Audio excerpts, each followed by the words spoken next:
And you are live. Okay, and Mark, if we do have Robert join us, I'm sure you'll connect him for us. Yes. So good evening. Welcome to our Heritage Commission meeting. And I just wanted to thank Tammy Hook for always doing such a wonderful job with recording our minutes for us. And I just, Tammy does a great job with that. Tammy, I think that everyone has access to the folder with the minutes. Is that correct? If we could just. Yes, I believe that Sherry sent them out either yesterday or Tuesday. Okay, so thank you. Everyone should, yes. And everyone should be able to take a look at those. If you could just take a look at the minutes for me. And as I just have, excuse me, this is Alma. I just have the phone, so it'll take me a minute to go through this and slide it over and then get it back. So you can just go ahead. Okay, I can follow. Thanks for that, Alma. And I just wanted to, as we always do, call us to order. I just wanted to make sure that you had access to the minutes first. So I'd like to call the meeting to order, and I'd like to read the purpose of the commission. And Madam Chair, we have someone calling in with a phone number ending in 0744. Is this Mr. Warden? It is, sir. Yes, it is. Great. All right, he's joined the meeting then. Thank you. Okay, thank you. Hi, Robert. We're so happy to have you with us.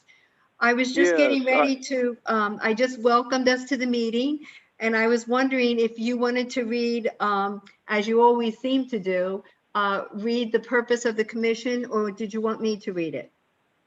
You go ahead. I don't have it in front of me. I'm still, I'm on the webinar page, but it's taking forever to load. That's why I decided I better call in.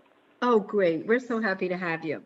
So the commission shall advise on and facilitate the development of the programs and activities that increases public awareness, appreciation, and preservation of the cultural heritage of the city of Annapolis. And that's our responsibilities as commissioners. So we just like to be reminded of our responsibilities. And I think it's a very good practice. So, Robert, thank you for starting that tradition when you did. And then I'd also it's a good tradition. Can we have that on? Can that be put on our minutes before the meeting? You know, you have the minutes here, but can that statement be put on the minutes? Yes, I'm sure that Sherry can add that. The agenda. Yeah, on the agenda somewhere so we can see it. Oh, yes. Okay. We can do that in the future. That's a good suggestion. Okay. Yeah, I'm writing myself a note about that. Thank you for that. I am hoping that everyone, including Robert now, has access to the minutes of our last meeting, and that once you've reviewed those, if someone could make a motion to approve those minutes. I have one small. I make a motion that the minutes be approved. Oh, it sounds like Karen has a edit to the minutes. Incredibly small. Just J. McWilliams' name was misspelled. And under C1, it's not M.A.C. Williams, it's M.C. Williams. Thank you for that. Yeah. And I'm sure Tammy will take care of that for us. Thank you, Karen. Yes, I will. Thank you very much. Any other edits? No. Okay. If I hear no other edits, then I'm looking for a motion to approve the minutes. Alma. Okay, Alma has made a motion and Karen has second, and that's the approval of the May 5th, 2021 minutes. And is everyone in favor? Aye. Aye. Anyone opposed? So the motion carries. And if we look at our new business, I'd like to introduce you to Mr. Reed Bowman, who has been accepted as a commissioner, and his paperwork is all in order. He just hasn't been sworn in.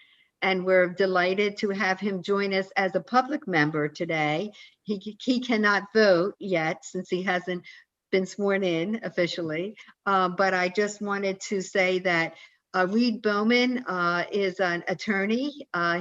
He's of course very local person.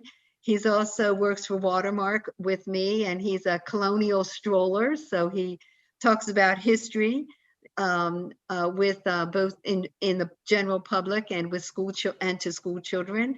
And we're just thrilled to have him join our Heritage Commission.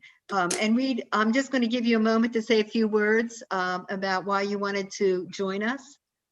Well, thanks, Marcy, and welcome everybody.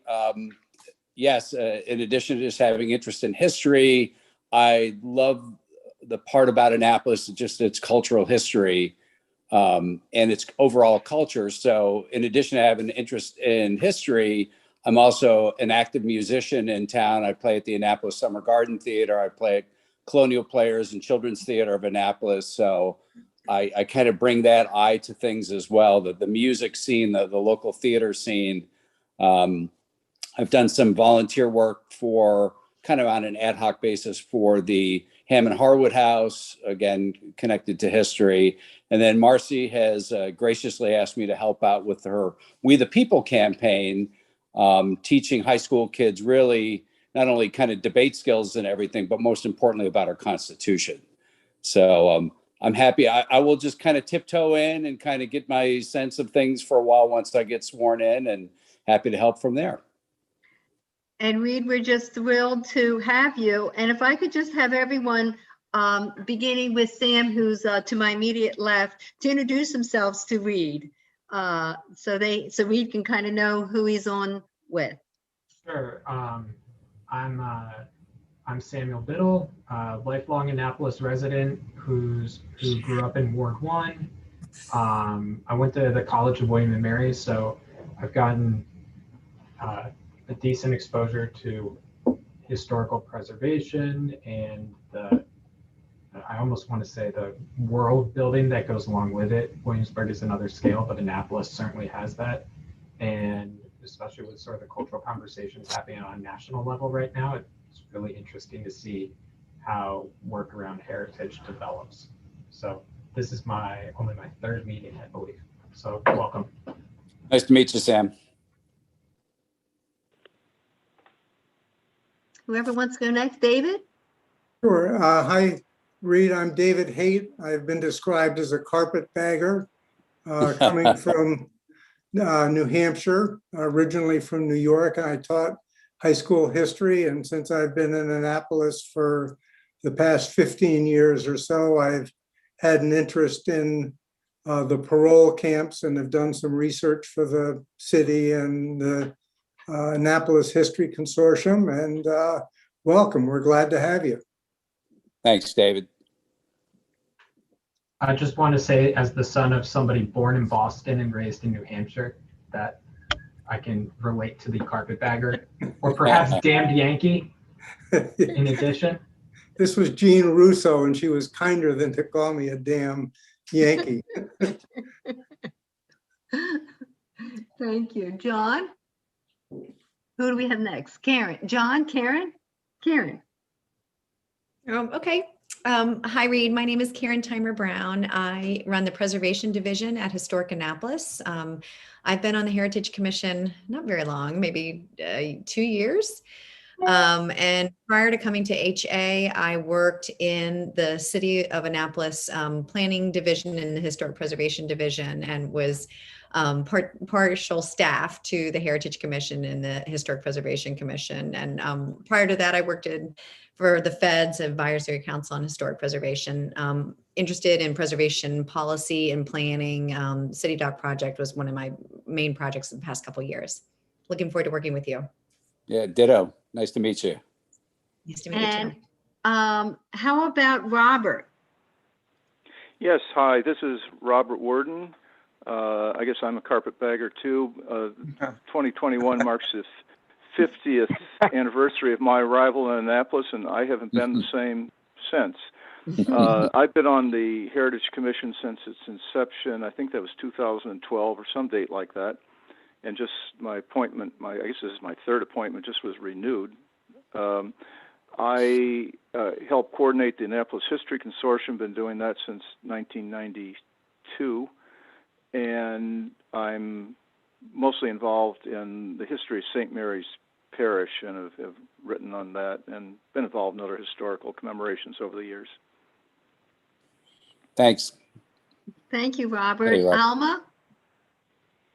Well, I guess you all are on Zoom and you can't see my face. I am a 87-year-old African-American woman. I grew up in Parole. I am originally from Parole, Anne Arundel County, Annapolis, and all of that. I grew up in Parole, and I attend Mount Olive Church. I've been there all my life. And I attend public schools in Anne Arundel County. I graduated from Wally H. Bates High School. And upon graduation from the school, I got involved as an alumni with the Stanton Bates Alumni Associations. So from that time until this day, I'm involved with the historical heritage of the Stanton Bates and the Bates Legacy Center at Wally Bates Building. And we closed down in March of 19, I think. And I haven't been back since, and I'm waiting to be able to go back to help them out a little bit. And I think I've been here since 12 on the commission. I think I came on with Ted Mack. So I enjoy being here. I enjoy being a part of sharing with you some of the programs that we've been asked to acknowledge and give approval on certain things. So that's a part of Alma. It's great to Thank meet you. you, Alma. Yeah. Thank you so much, Alma. And I'd just like to recognize John Tower, who's staff to our commission. He's the assistant chief. John, thanks for being with us today. Well, and my status is changing. Oh, okay. Are you the new Roberta?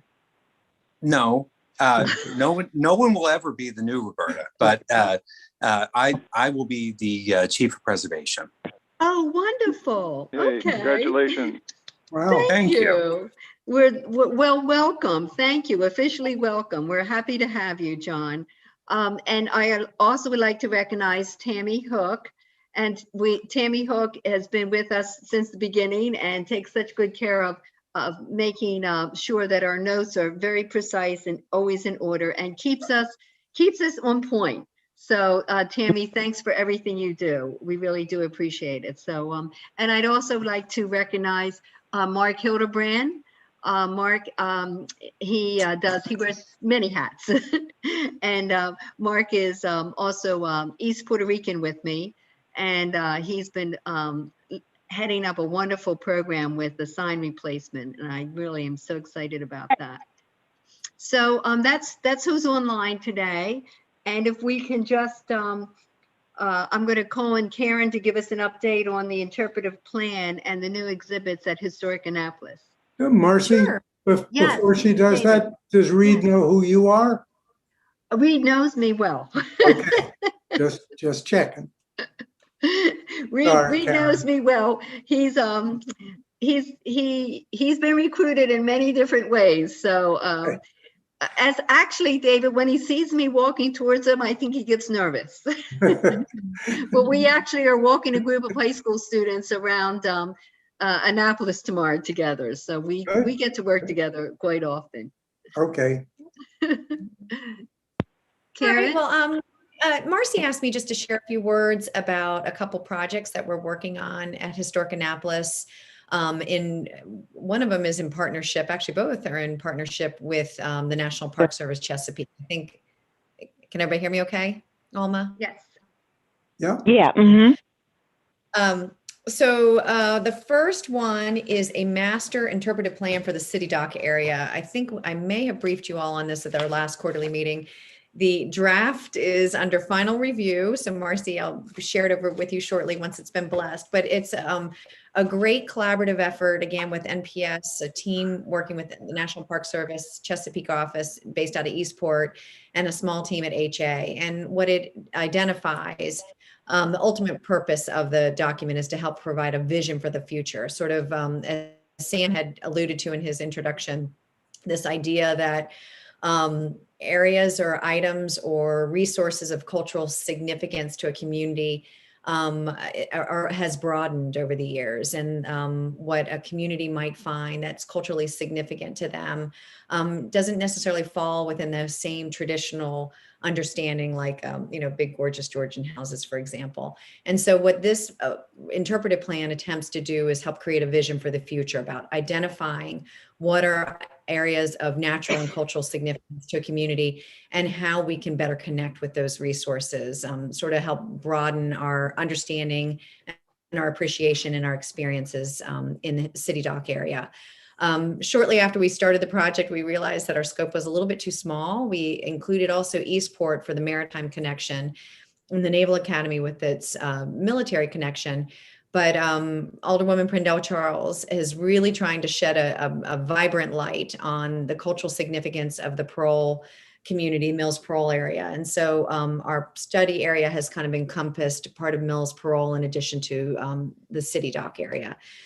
So we did extensive outreach, kind of identifying what are the themes and sub-themes and what that vision for a future would look like, and putting it together in this final document that should be released hopefully in the next 2 weeks. So stay tuned. And I did get some comments from some commissioners, and they were also incorporated, and you're also recognized in the booklet. So thank you for that. Marcy also wanted me to talk a little bit about, we've got 2 really exciting exhibits planned with Historic Annapolis. One is for the 4 signers. That's going to be in the William Peka House, and there's just information about the 4 Maryland signers with some personal effects. And it's also, again, telling that broader story. It's not just these 4 signers' homes, but all the people who lived and worked in those homes. That exhibit should be, I believe Robin said it's mid-September is when that's going to be made available to the public. And again, I think that's something that's going to be of interest to the heritage community. And then the final one that we've been hearing quite a bit about is the exhibit at 99 Main. It's called Annapolis, An American Story. This is been a long time in the making, but it is going to encompass the entire building of 400 years of Annapolis history. And Mary Angela Hardwick, who's our VP of Education and Interpretation, who's been leading this project, has made a very concerted effort to ensure that all people see a little bit of themselves in this exhibit. So it, again, is a very broad and encompassing celebration and recognition of Annapolis's cultural history. So I think those are the primary ones I wanted to share with with you all. If anybody has any questions, let me know. When we have firmer dates, I'll let you know. And also we would love to be able to take the commissioners through, a guided tour of these exhibits once they're open. So stay tuned on that as well. And Karen, will you be able to share the National Park survey with everyone, that the interpretation plan? Will you be able to share that? Sure. Mm-hmm. Great. Absolutely. And we'll send out electronic copies to everybody, but I might be able to secure some hard copies for anybody who's interested in that as well. It's a beautiful document. It's much like the Burtis one that I briefed you all on not too long ago, companion piece to City Dock, highly illustrative, recognizing all sorts of different ways that you could experience Annapolis with lots of maps and stuff. So we're excited about it.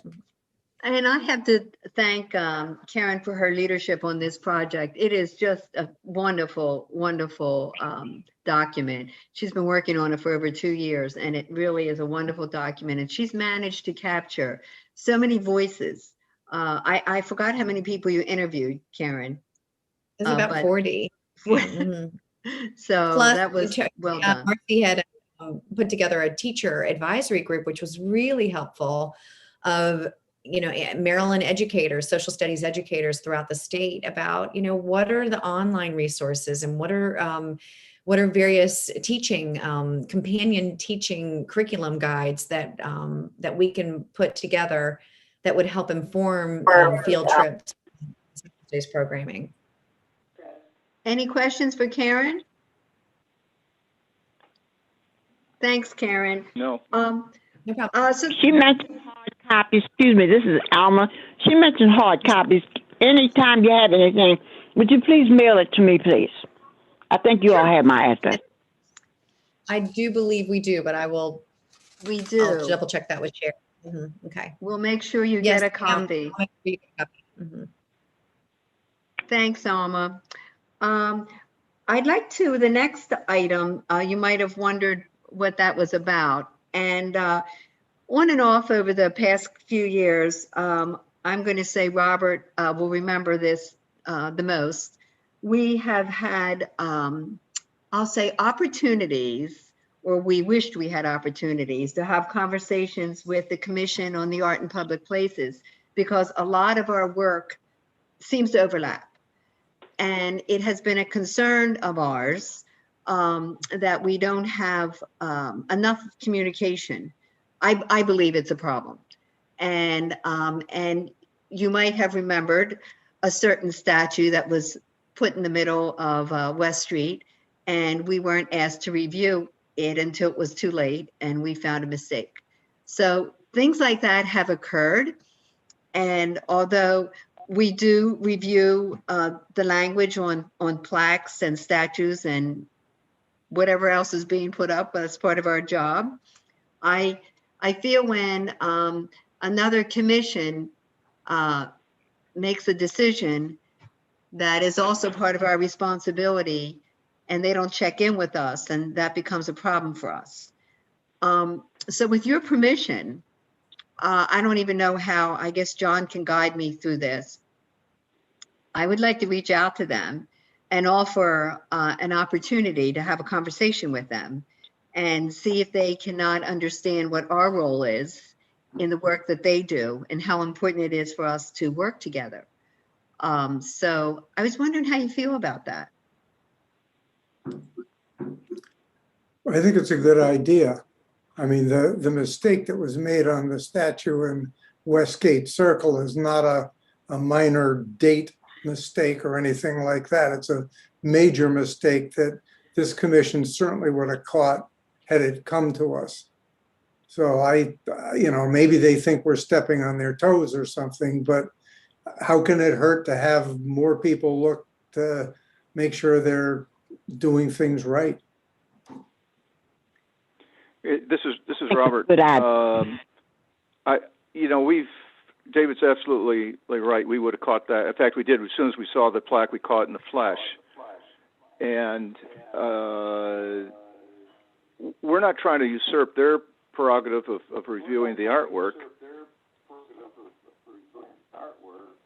But they sometimes have usurped our prerogative of reviewing the text, and that's an issue. Right.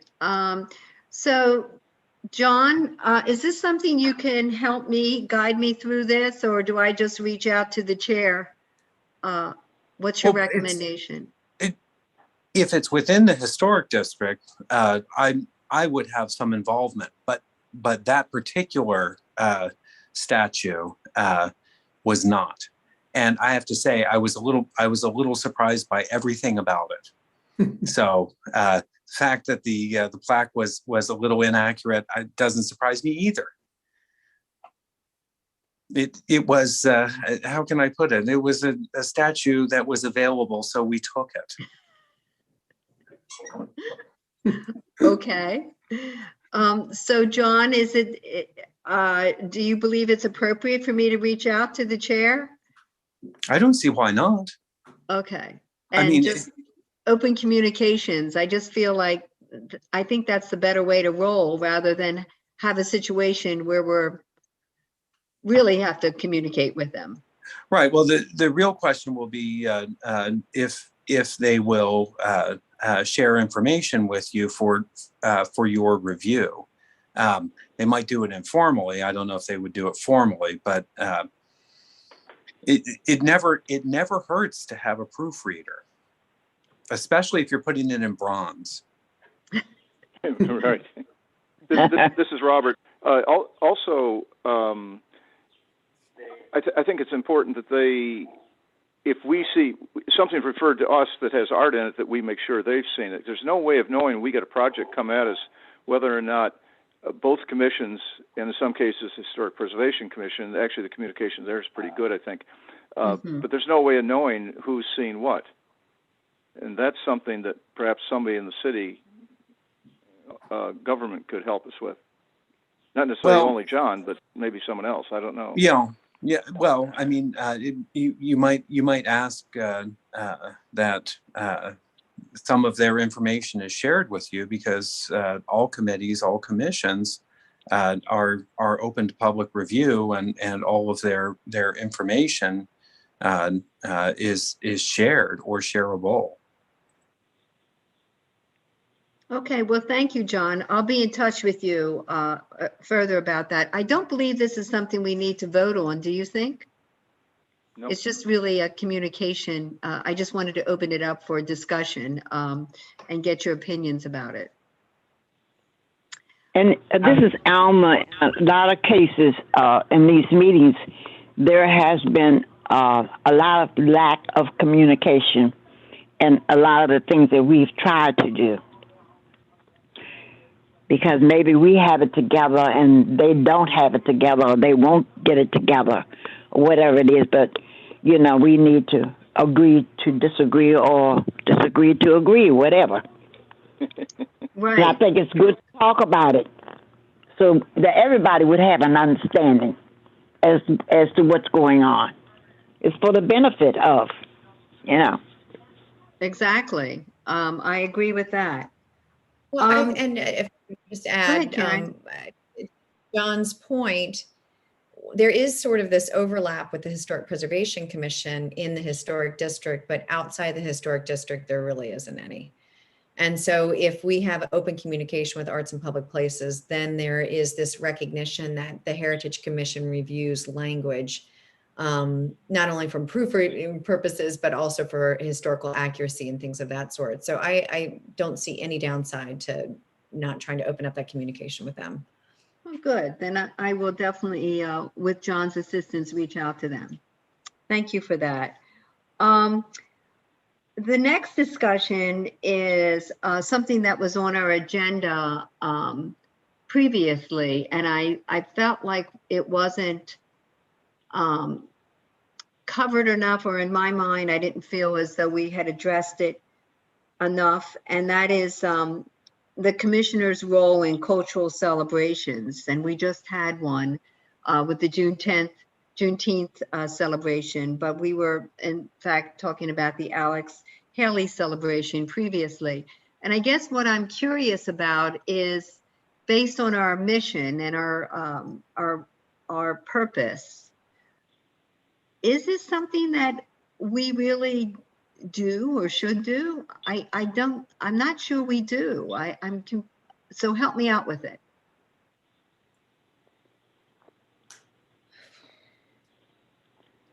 Having a celebration of Alex Haley? No, our role in it. What my question is, does our Heritage Commission have a role in cultural celebrations? And this has been on the agenda before, and I feel as though it wasn't resolved. I don't have background for this conversation, so could somebody clarify if this just means participating on day of, appearing at it, or a more formal, like something written or review of language or communications from the city? I'm not sure. I guess that's why I'm bringing it up. It hasn't been resolved in my mind as well. It had just been a previous agenda item, and I felt as though there wasn't a clarification one way or the other. So that's why I'm bringing it up. All right. This is Robert. I think if you look back at the purpose of our commission, it's maybe not using those same words, participation in cultural heritage, but our name is the Heritage Commission, and I think we are tasked with being involved. And the question is, in what way and to what degree and how much and when? Maybe that's the question you're asking. That is the question. So what do we think? What do we do? What should our role be, Robert? Thank you. Our Well, you're my vice chair, so I can call on yeah, you for right. that. I'm your vice chair, right? And frankly, I think almost all the work we've done has been involved in looking at historical markers, texts of this and that. We've been involved in some of the walking tours. We've been involved in signage. We really have not been called upon to be involved so far in an event that involves people doing heritage things, memory things, or such as the Alex Haley celebration or the Juneteenth celebration. It's certainly within our purview to be involved somehow. There's only a very few of us, and we have no additional staff beyond John and so I don't know how we can be involved, but I think that shouldn't stop us from asking the question of committees maybe that are putting these activities together. Is there some way that you think the Heritage Commission could be of assistance to you? Review the text of your pamphlets or something like that, So, John, do you have any suggestions? Honestly, it would be wading into waters that I haven't gone into myself. It's simply, I mean, I love to participate, but in terms of organizing, I'm not involved in the organization. Mm-hmm. Does anybody else have an opinion on this? Because I don't know either. I'm looking for you to provide some guidance here. And we can also continue this conversation after thinking about it at our next meeting in September. Yeah, the other thing is that we don't have to be the lead persons in any celebration, but we can inquire as to what you may like for us to do, if anything. And it may not be anything that when they're planning a program or something that they would want us to do. Except make sure that advertisements and stuff like that are done properly. Yeah, I agree with Alma that our role ought to be more of an assistance than in direction. I mean, I don't think it's a good look for us to be sort of commandeering various projects and then trying to run them, particularly since we don't have a lot of people or any resources at all, really. But I think if someone asks for assistance, it's certainly within our purview to try and help if we can. And it seems to me that Alex Haley, wasn't that the one that former Mayor Moyer was involved in? Yes. And I thought she had asked for some assistance from us originally, but I don't really remember. Robert, do you remember that? No, I don't. Well, how about, I like this conversation and I like all of your ideas. And I'm so glad that Tammy's recording these for us. And how about if I just keep my ears open, and Karen and I seem to overlap in so many of our projects that we do, and maybe now even Reed with the work that he's doing. So maybe let's just keep our ears open for an opportunity. And if something does seem appropriate, then I will bring it to the commission and we can discuss it. But I just wanted to get a sense of how you felt about it. And certainly Sam was asking the same kind of question that I was thinking about. So in the March 3rd minutes, it said that Ms. Lehner brought it to you guys' attention. If you read it, it basically said that Mr. Kenneth Libby of the Children's Defense Fund, Haley Farm, contacted her. And basically, it also goes on to talk about the mayor is mayor's office is involved, and they established a committee to plan an event. Oh, okay. And she explained that due to timing, the event would not happen on Alex's birthday, but in September 2021. She is unsure what the event will entail, but believed this to be of interest to AHC, so agreed to keep them updated on the process. That's what the March 3rd minutes say. Oh, thank you, Tammy, so much. Mhm. You're so valuable to this commission.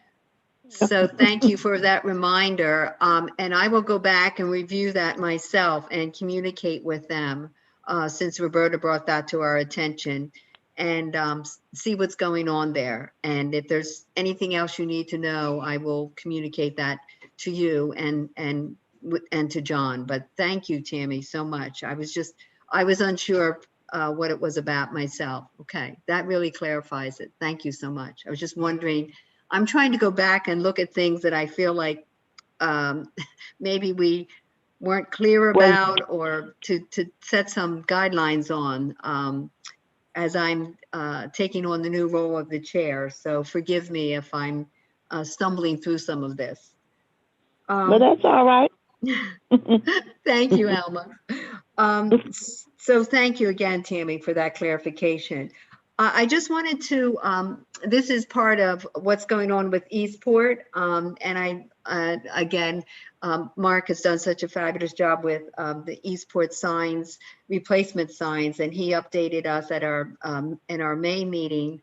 And what I would like to say about that is now Eastport is establishing a memorial park, and they are selling bricks as part of raising funds for this memorial park. And it's a really nice way to raise money for cultural landscapes projects like this. And I wanted to just alert that to all of you in your communities, because and this reminds me of the conversation that I was having with Alderman Rhonda Pinn Charles when she was talking about how do communities like Eastport or Parole or West Annapolis, for example, raise money to replace their signs. And I think that's a very critical question. And I say that to you because people ask me that all the time, and I really don't ever have a good answer. But I think Mark really alerted us to the work that he's doing in Eastport. And if you remember, just as a reminder, and Mark is here, we can ask him questions, but he really came up with a comprehensive way to even pay for things. And I think, are you still planning to finish at the end of the summer, Mark? That's our hope. We're working on our final proof of the signs, and we'll run that by you all first before we order the materials and work with the city on replacing the surfaces of the existing signs. Great. But what is the brick project? And the reason go ahead, Alma. What is the brick project? So Mark, you want to talk more about that, or do you want me to just? I'm not involved with the brick project at all. Okay, so the brick that's project. through the Eastport Fire Company. Yeah, so the Eastport project is a way to buy a brick and you memorialize someone on the brick, and then they are building a memorial park at the Eastport Fire Station. So that's just one of the things they're doing there. So which are the bricks? Who's selling the bricks? How much are they?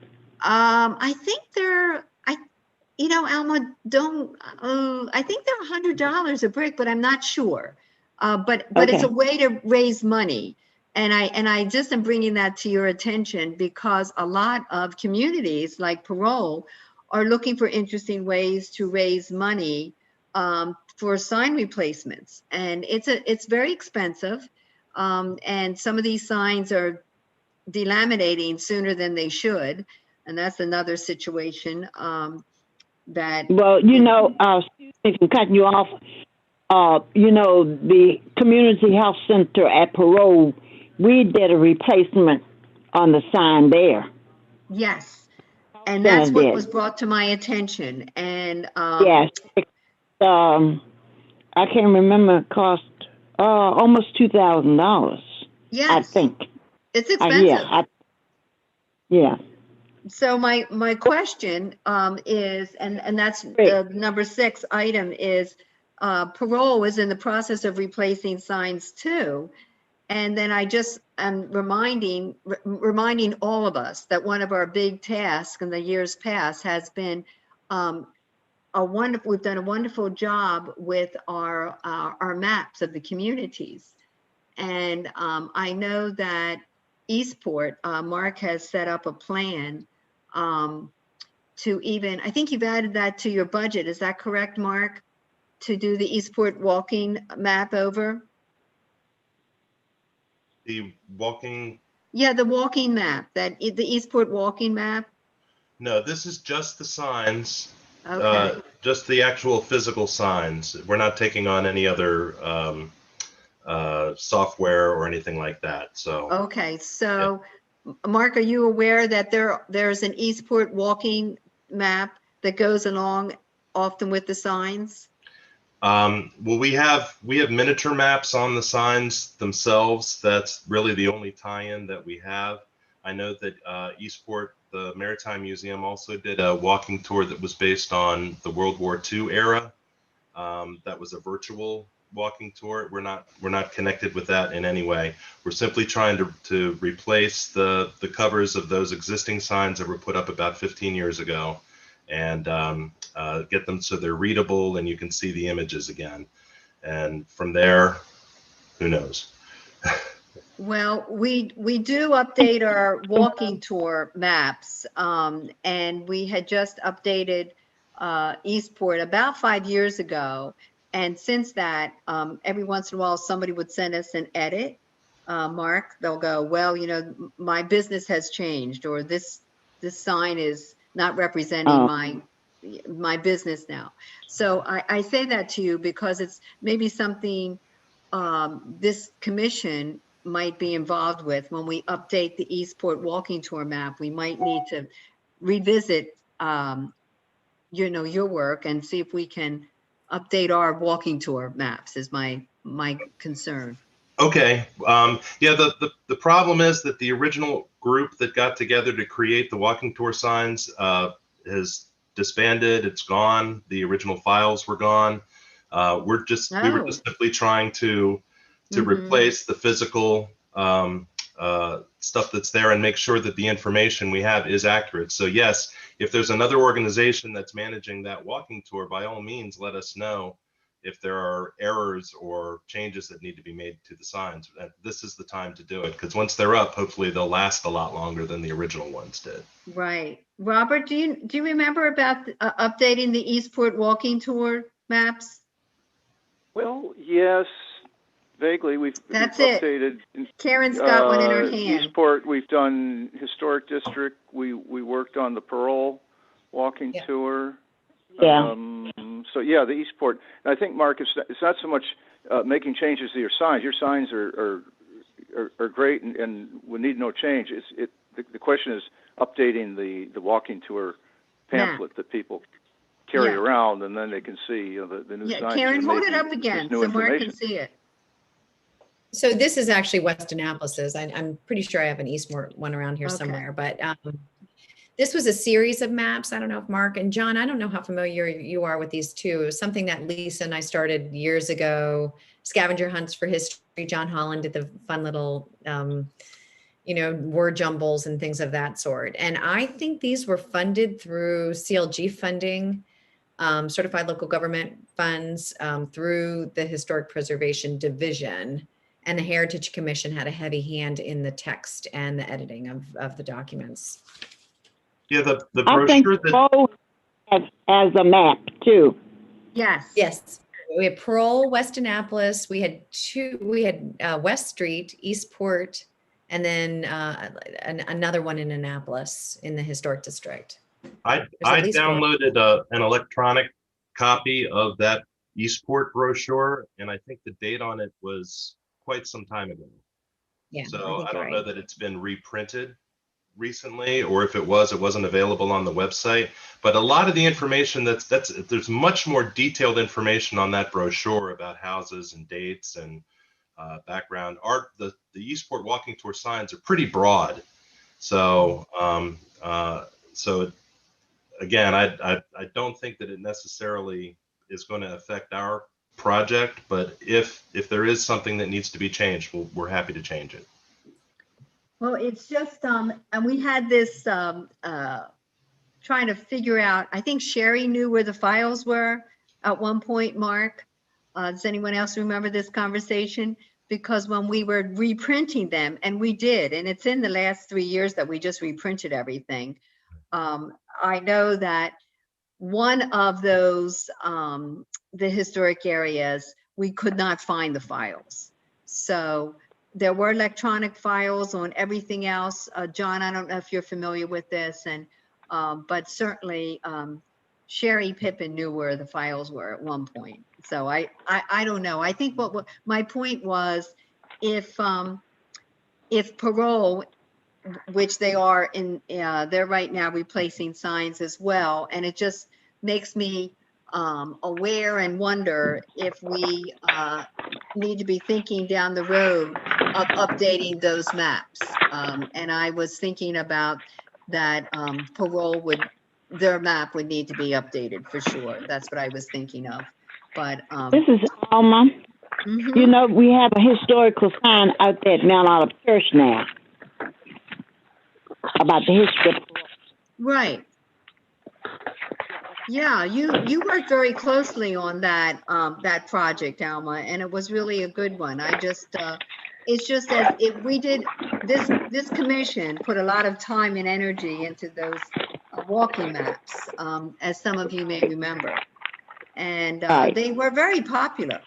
The West Annapolis one, I mean, people still ask for them, so I know that they were very popular for a while, and I don't know, maybe they have maybe they're not useful anymore to people. I mean, I love maps, but not everyone does.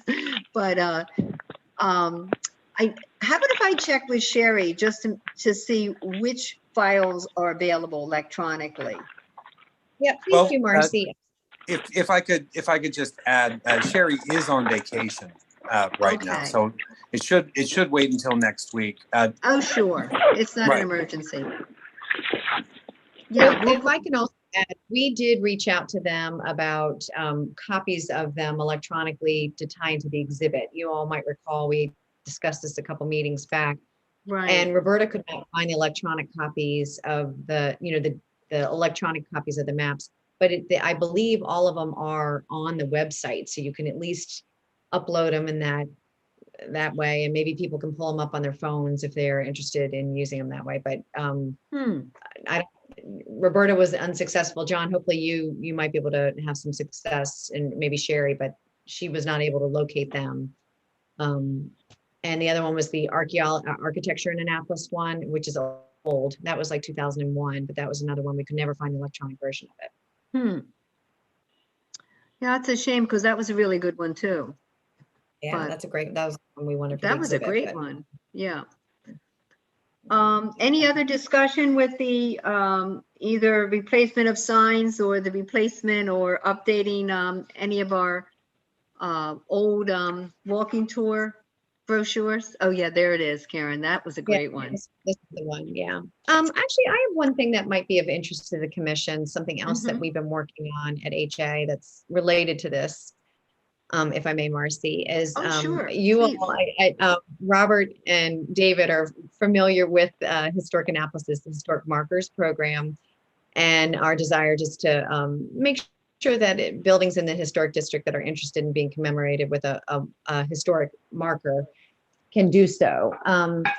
These are the markers, the color-coded ones. Well, we also had, a couple of years ago, one of my predecessors at HA had the markers recasted without the National Historic Landmark border to allow for an expansion of this marker program outside the historic district. And so we are indeed going to finally start this program late summer, early fall, and we're doing 2 pilot projects, one with Ward 2, Alderman Fred Paone, and the other one was with Ward 3, Alderwoman Pendel Charles. So again, this is a nice way that ultimately it'll be on our website to help commemorate historic properties outside the historic district. And again, also recognizing sites of significance may be a little bit different outside the historic district and might not have as strict standards as they do like in the historic district in terms of artificial siding or synthetic materials, for instance. So stay tuned. We're going to do one pilot for each of those 2 wards in coordination with the alderpersons. They're going to help us identify a site that they would like to recognize and try to tie in the city that way. So John, this is something you and I will talk about when we're meeting in the next couple of weeks. Sounds Stay good. tuned. The only thing I worry about is if a plaque goes on a house with vinyl siding, that it might be used as a precedent. Well, that house has a plaque on it, so I'm really just kidding. Well, you know, and so to that point, they have to look enough different. So if anybody has any thoughts on color, there's been a lot of discussion about what's the appropriate color for it. And to your point, we have parameters. They still have to be 50 years of age. This is Alma. We have a plaque on the health center building. Yes. Community Health Center Road. There's Yes. a plaque on it on that building, and it's a brick building. So. Yeah, and that one's a great example, Alma, because it has been designated as a local landmark with the city. And so again, that's a type of a building that might not meet that traditional, definition of a cultural resource in terms of age or architectural design, but is a significant resource to the community. And this one in particular, we want to hear from the community about what's important to them. So again, it's a nice way for HA to feel that we are expanding outside the historic district, but also to recognize cultural heritage in non-traditional or less traditional ways. So, so stay tuned. We're going to just start off with the pilots with those 2. Yes, ma'am. Can I come back to the bricks? You were talking about bricks and fundraising. We sell bricks as a part of a fundraising at the Wiley Bates Legacy Center. And we started doing that before, I think about a year or 2 before the building was completed and opened. So we had thousands of dollars worth of bricks around the flagpole, and that's the fountain of love, those bricks around the flagpole. We have hundreds of bricks around the flagpole and around a bust of Mr. Wiley Bates out at the Legacy Center, Bates Legacy Center. That's wonderful. Thank you for sharing that. Yes. It's a great fundraiser and a great way to memorialize someone. So thank you for sharing that, Alma. We really appreciate it. And Karen, thanks for sharing that, because that's something that we've long talked about. And I love that you came up with a plan for it. That really, I'm looking forward to that. And that's something that I'm sure that that Alma can get involved with too in parole. So you should communicate with your alderman and see how you can be involved with that, Alma. I'm sure she appreciates your assistance with that. So, I certainly will. Me back when I call about something. Are we down to the replacement of sign and parole? We're not there yet. Yes, we just talked about that. That's what we were talking about, is that process. And if you have anything more to add to that. The one at Cecil, that was for discussion, right? Well, it's just the whole process of the replacement and the fact that, and it's a conversation that I was having with the alderman about, as you replace the signs, they still need to be approved by the Heritage Commission. Yeah, okay. Excuse me. I think we talked about, I think at the last meeting, my daughter had the other phone so I could look at the minutes. But the last meeting we talked about that and about Cecil, and I said that somewhere along the way there are pictures that they can use to replace, to put in that signage, because the health center at Parole, they've redone theirs, and it looks exactly like the one that was previously done. And I've looked at Cecil's, and it really has gone down. So I don't. I'm just reiterating on what we talked about, the one at Cecil Church. I have not been out. I haven't been out to get around for anything because I have not been able to do that for health reasons. But I do know that the last time I saw that, I had been over to the health center because my sister took me there to see that sign, and I know that it's still in the condition that it was from the beginning. It's no change on that. So we were talking about the process of replacing signs at parole. So Cecil's is really gone down too, and they had pictures. I agree with that. With that sign really does need to be replaced, and that's the conversation that the community is having. And that's why I brought it up again, because the community is wondering what the process is. And from what I understand, help me out, Karen and Robert and David, maybe you remember too. I believe that the community makes the recommendations, not us, but the community does, and I believe they go through their alderman person and they make the recommendation. What Roberta did tell me is that we personally do not have a budget for that. So that's when people have to fundraise. Yeah, because the health center paid for theirs. Right. Mm-hmm. Yeah. So does anyone else remember of a process of sign replacement? Because it's not going to just end with parole and Eastport. I mean, it's certainly, these things are going to happen. Well, let me ask another question about this, the signs. I'm just going to say Cecil because that's where I am right now. Now, Cecil will have to pay for the replacement of that sign, right? Correct. The images and all of that goes in that sign. They will have to pay for that. That's what I understand. Okay. Robert, did you have something to add? Yeah, I was going to say I think the only signs our commission's been involved with were the signs along West Street outside the historic district. Karen Engelke was very involved in those back in the Moyer administration, and they deteriorated rather quickly. And she, on behalf of the commission, oversaw the project to go back to the fabricating company, and as I understand, as I recall, no cost to anyone except the company. They had replaced those because they still had all the artwork and all the computer files and whatever. And they had replaced the material signs, and they were in terrible condition after only about 2 or 3 years. They were somewhere unreadable.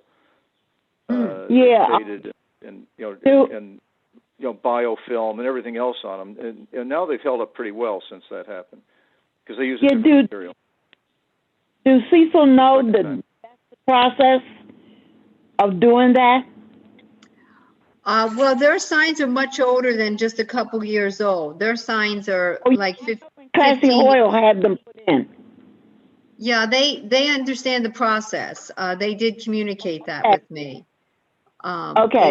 What they were really looking for is we talked about the fact that once they come up with a plan and language, that they would share it with us. But that's why I'm reiterating that there's going to be other communities who want to replace signs, and just for us to be aware of it. And that I understand, unless John has a secret stash of money somewhere, I think that we as a commission, we don't have money to replace signs. Is that correct, John? Yeah. Well, on behalf of the city, I've been playing the numbers, but I haven't hit. So yes, no, it's true. We have very, very limited budgets, and there isn't a budget for this. Yeah, I understand that, but the reason why I'm saying this is because I'm on the board at the health center also, and the church is right up the street from the health center, right in Parole, and I know their sign has deteriorated, and we've had ours done, replaced exactly like it was, and I was just knowing, and when we have a meeting at the health center, I'm going to ask one of the board members who is a member at that church about that, because if they're waiting for somebody else to do it, they need to get started and find out how the health center did theirs. Because I think that's the way you go with something. How did you all get it done? You know, and ask the health center board how did they do it, and then Cecil can follow through and get theirs done. Because if not, it's going to stay like it is. Because we have one also up in Mount Olive, in front of the Chambers House building. It's one there at Mount Olive, but that's still in good shape. Can I ask a question of John? Since we are a certified local government, sometimes MHT has grant programs that we can tap into, and I know commissions have a very small budget for training and things of that sort. Did they honor any type of budget for the Heritage Commission this fiscal year, or are there projects like this that we can help provide any seed money? I can find out, LGBT? and I could respond in an email. Perfect. That'd be great. Okay. That'd be nice. Great. Thank you, John. Oh, Really sure. appreciate that. Really appreciate that. Yeah, that'd be great. Because Rhonda has a lot on her plate. Yes, she does. She's a busy lady. Thank you. That would be very helpful, John. So our old business, which seems to always be our old business, is, and I'm going to ask Robert to speak about this since he's been really the one following this for the longest time. And it's the WR3 sign at the edge of the Eastport Bridge. Right. We have been tracking this a long time. I've also insisted we keep it on the agenda until that sign is removed. We back in May, I sent Marcy basically the same letter we sent out, I think, almost 2 years ago to the mayor's office, and never really got any kind of a clear answer. And so I guess it was at our May meeting, we voted to, well, let's do it again. So we did it again. And I sent that to Marcy, and Marcy sent it off to, I think it's addressed to the city manager and the mayor. And it seems to be lost in the ozone somewhere. We can't seem to track what's become of it. So maybe the question is, do we want to keep tracking, or maybe we just send it again? And CC into the ether, right? Yeah, either, because we have to keep following up with it. I mean, it's just for so many reasons, as we've discussed over the past 2 years. So let's follow up. And as you heard, Sherry's on vacation, so I'll wait till next week and see if I can find where it is. And if not, I know we both have the old letter. We'll just send it again. Now, let me just ask this commission, should we copy other people? Yes, it really should go to the, I think it's, as I recall, it's addressed to the city manager and the mayor. It should also, should have gone to Roberta, now to John. It doesn't hurt to send it to Shari. You can also, I would send it to all of us, send it to the entire commission, so is CCs, that we all see, we all see the document again. Okay. And so let's see, what ward is that? That's in Ward 8, so why not send it to the Ward 8 alderperson? Yeah. Okay. I would. Yeah. That's a great idea. Is there anyone else we ought to paper it with? Well, I have the city manager, I have Sherry, I have the mayor's office, I have now John. I can't think of anyone. Alderman. And the alderman, yep. And then CC, the whole commission. Right. Yeah, I think it needs to. Well, to follow here's up. an example. And I was in communication with the chair of the Art and Public Places Commission about this. And she had said, she herself had tried to intercede. Really? I think we should probably send her a CC also, because that did involve art, and the history of that is that the Art and Public Places Commission approved that sign without letting us take a look at it, because that artwork. They That's didn't. been a while. Yeah, a long while. They didn't care about the text, which was provided by the W3R people themselves, Right. and we never saw it until the sign was up. Then we saw it and said, "Oh my gosh, gee, tell us all about this battle that was fought in the Annapolis Harbor during the American Revolution between Navy ships." So, whoa, that's a new one on most of us. And there were many other egregious errors in that. And in fact, we even pointed out some artistic errors.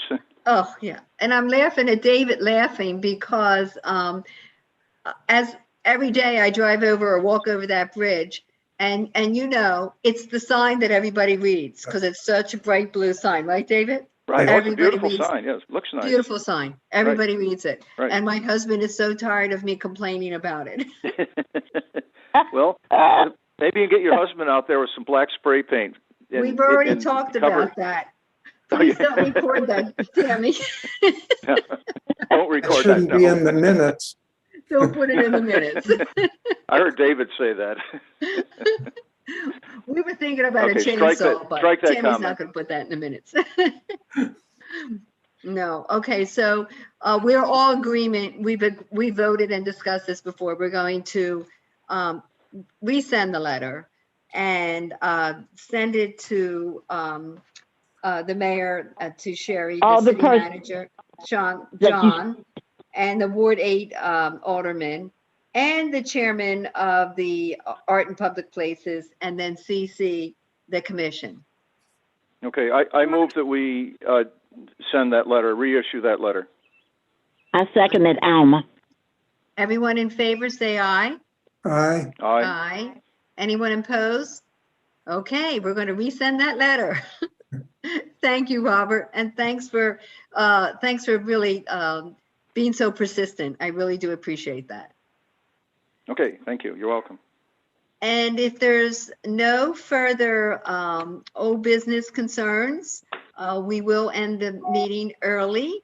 I do want to remind everyone that our next commission meeting is Wednesday, September the 1st.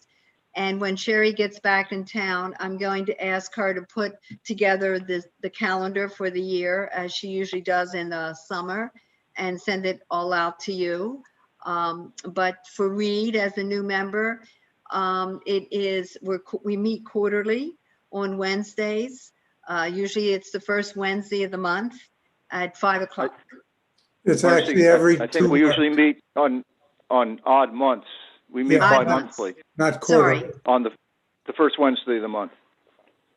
And so any odd month. That's a great way to remember it. Thank you. And that's 6 times a year. So we'll have Sherry put that together and send that calendar out, because we usually try to put that together in the summer, and then it's on everyone's calendar. And here's the good news. According to Mark and a couple other people, Sherry too, it looks like we'll be meeting face-to-face in September. Ooh. So. Oh, really? Yay! Good. Back to face-to-face. We're excited about that. And Reed, it's on the 3rd floor of the Annapolis. Downtown? Yes, downtown. Mm-hmm. Okay. Yes. So we're very excited to be able to see everyone's faces on September 1st. But thank you for all being here tonight. I really appreciate it. And I'm looking for someone to adjourn the meeting. I vote to adjourn the meeting. I second Alma. All in favor? Okay. Aye. Aye. Thank you very much. The meeting, the Heritage Commission meeting is adjourned. And